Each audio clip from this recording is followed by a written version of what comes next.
Hello बच्चों, let's read the question. The question says statement 1 is NaCl solution in water will have higher pH than aqueous solution of Na2CO3, and statement 2 says NaCl hydrolysis to give HCl. A statement is both statement 1 and statement 2 are correct. B says both statement 1 and statement 2 are incorrect. C says statement 1 is correct and statement 2 is incorrect, and D says statement 1 is incorrect and statement 2 is correct. So इस question में हमें क्या दे रखा है, दो statements given है जिसमें statement 1 क्या कह रही है कि जो NaCl है वो वाटर के सोल्यूशन में उसकी pH क्या होगी, हायर होगी then aqua solution of Na2CO3, और स्टेटमेंट 2 कह रही है कि जो NaCl है it hydrolyze to give HCl.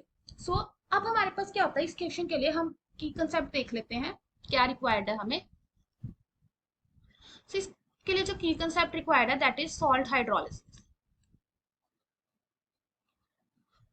सो हमारे पास यहाँ पे दो सॉल्ट्स गिवन है, one is NaCl and another one is Na2CO3. सो इसकी जब हम हाइड्रोलिसिस करते हैं,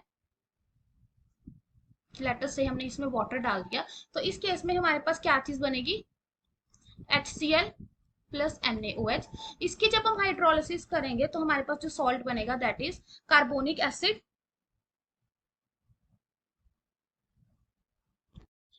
H2CO3 प्लस NaOH. अब हमारे पास क्या है कि जो NaOHCl है it is a strong acid and NaOH is strong base.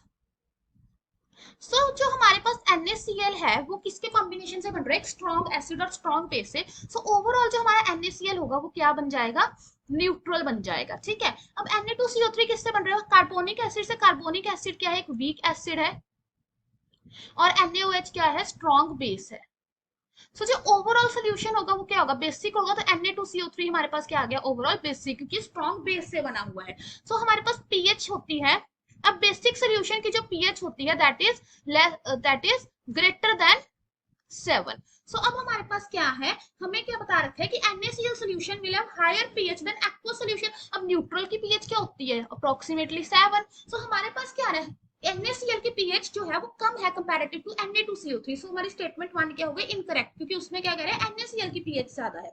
Second is NaCl hydrolyze to give HCl. तो ये तो सही है कि जब NaCl की हाइड्रोलाइसिस होगी तो हमारे पास HCl बनेगी. So statement 1 is correct and statement 2 is incorrect. Sorry, statement 1 is incorrect and statement 2 is correct. So हमारा ऑप्शन डी क्या आ जाएगा, right answer. Hope you find the answer. Best of luck.